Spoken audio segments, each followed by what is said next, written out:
Hi, my name is Ginny. The day I was born, there was someone who cried more than me. My dad.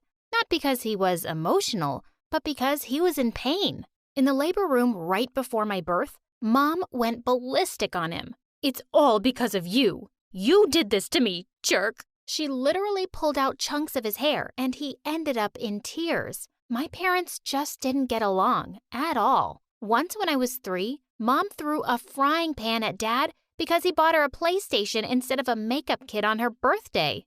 "You crazy woman! Are you out of your mind?"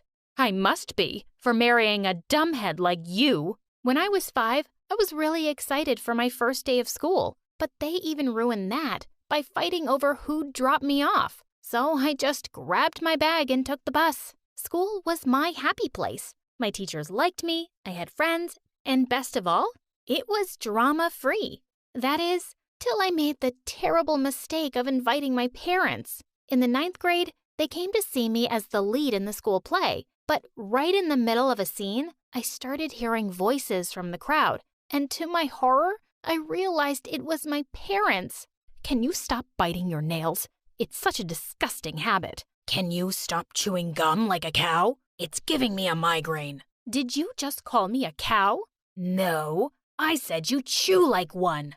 And before I knew it, Mom and Dad attacked. Everyone was laughing. I ran off the stage to break them up, and then the guards threw them out of the auditorium. I can't believe you guys just did that at my school. What's wrong with you? Ginny, I'm so sorry your mom's a cow. Oh my God. Did you really just... Stop it! I can't deal with this! I stormed out of the house and kept walking, but soon I realized I was far away from home, without a phone. Suddenly, a weird-looking man stepped out of an alley and grabbed my wrist. "Oh, my daughter, I've missed you.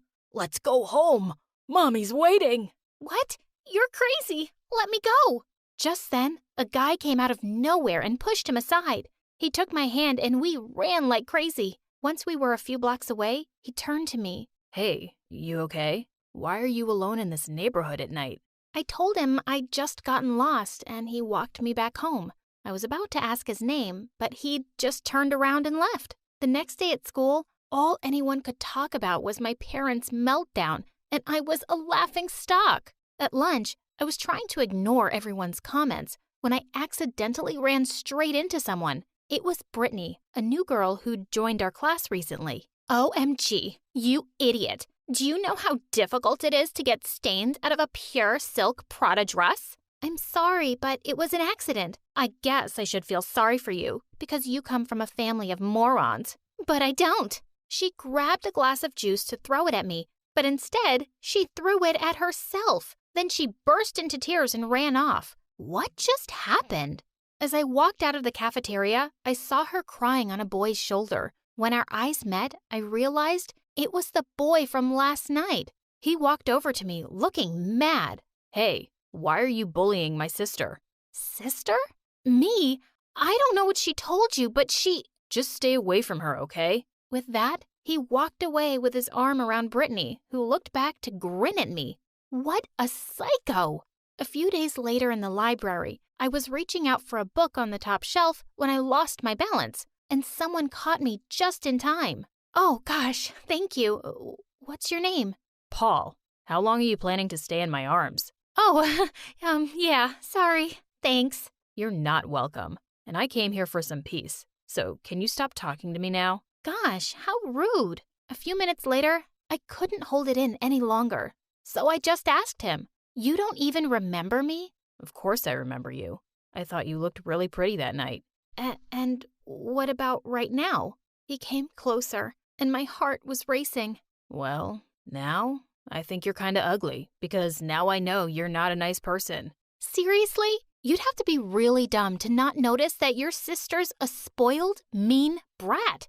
I pushed past him and stormed off. I just had to stay away from this jerk brother-sister pair. A few days later, our teacher announced a campfire trip. But when I got home, all my excitement went down the drain. You don't need to go on trips. Just focus on your studies. You don't want to end up like your dad. Why not? I'm handsome, smart, and well off. And you can't even pay your pedicure bills. Here, honey, I'll sign your permission slip. This was one of the few times their fighting worked for me. On the day of the trip, Paul came and sat next to me on the bus.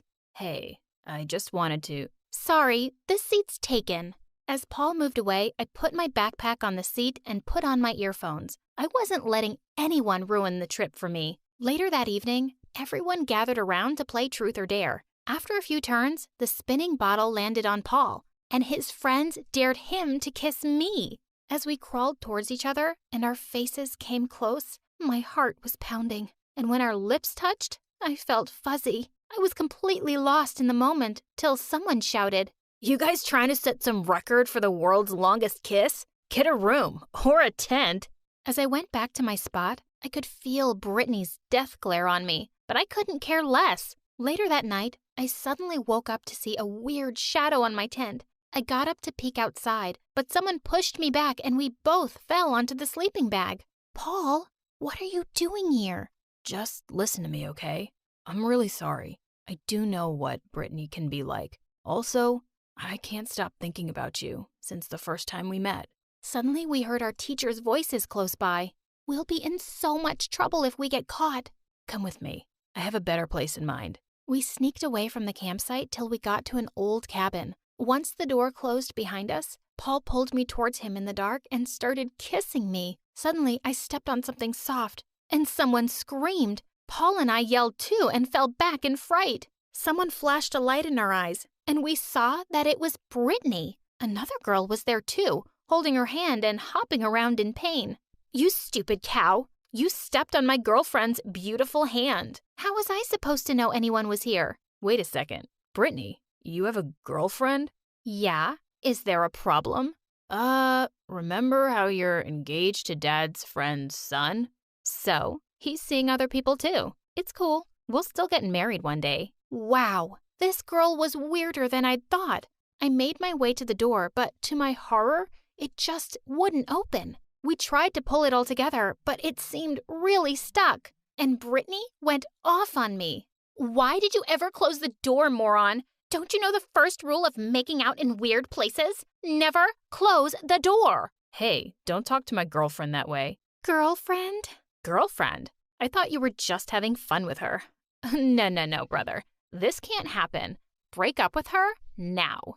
What are you, crazy? You can't tell him what to do. And with that, I grabbed Paul and started kissing him, but to my shock, he gently pushed me aside. Good boy. Are you freaking kidding me, Paul? You're gonna listen to this psycho? He just stood there silently. I was so mad. I pushed him aside and sat down in the farthest corner. Once I was out of here, I was gonna change schools. There was nothing we could do till someone came looking for us. Brittany laid out a sack and she and her girlfriend cuddled on it together. I sat in my corner feeling cold and grossed out by their kissing noises. But at some point, I drifted off to sleep. Suddenly, I woke up to find a warm pair of arms around me. Paul, I swear I'm gonna punch you. Shh, keep it down. You'll wake them up. Why are you so afraid of your sister? I promise. I'll explain everything once we're out of here. Just be quiet right now and let me kiss you. I felt myself sinking in his arms, but moments later, I yelled out in pain when a flying shoe hit me on the head. Brittany was staring down at the two of us, looking completely manic. I told you to break it up, Paul. Have you forgotten that I know your biggest secret and I own your butt? That's it. I want to know what she's talking about, Paul. What is she holding over you? Paul suddenly looked like he was near tears. Ginny, our mom left us years ago, but I found out recently that she cheated on our dad around the time I was born, which basically means he isn't my dad. And I'm afraid if Dad finds out, he won't want me anymore. Oh, I know he won't. He'll send you packing to your good-for-nothing real dad. I was stunned, and then really mad. So, your brother told you the secret, and you're using it against him? You're a psychopath, Brittany, and you should be in a mental hospital. Brittany snarled and attacked me. As we wrestled on the floor, we suddenly heard the door fling open. It was our teachers and everyone else from camp. We were all given detention for a month. On the bus ride home, I sat next to Paul and slipped my hand through his. I think you should just tell your dad. The truth will be a shock for him, but I'm sure he won't stop loving you. You don't have to live in fear. Paul smiled at me and nodded. And later that day, we went to his house together. I was waiting anxiously in the lounge while he was talking to his dad. Just then, Brittany walked in. Ugh, do I have to see your face at my house too? Well, I guess once Paul is out of here, I won't. Suddenly the door opened and Paul and his dad walked in with their arms around each other. Paul hugged me and said everything was good. And I was so relieved. But then their dad turned angrily to Brittany. Paul told me how badly you've been behaving, and I'm taking away all your privileges. You're grounded for a long time. Brittany screamed and stormed off furiously. When I finally got home, I could hear my parents shouting all the way outside, and I decided that it was time to fix my own family's mess too. Mom, Dad, shut up! I can't take this anymore. You two are getting a divorce, or I swear to God, I'm putting myself up for adoption. For once, I actually got through to my crazy parents, and they did file for a divorce. I also found out that Brittany's rich boyfriend dumped her because he didn't know she was cheating on him, and her dad sent her to a very strict boarding school. Paul and I have been dating for a couple of months, and now we're headed off to my parents' divorce party, and no one is happier than me.